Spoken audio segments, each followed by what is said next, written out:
This video tutorial I will cover how to access the list using Spring Expression language. Here I have defined a class address info. It has address list property. In address info constructor, I am adding address values to address list, and it has getter and setter methods for this property.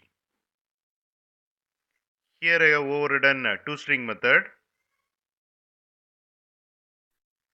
Here I have defined a class employee. It has ID property.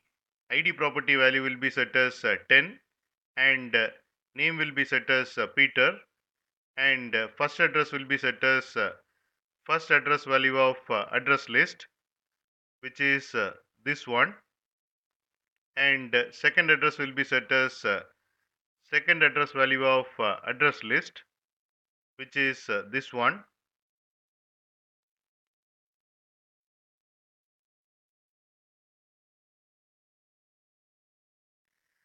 This is a Spring configuration file.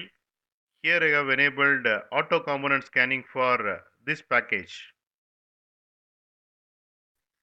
Here I have defined a class app.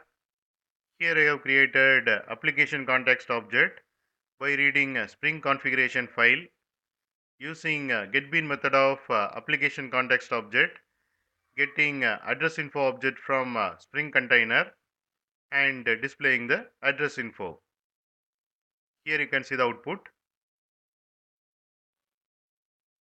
and using getBean method of application context object, getting employee object from Spring container, and displaying the employee object. Here you can see the output, and here you can see first address property is set as first address value from the address list. Second address property is set as second address value from the address list.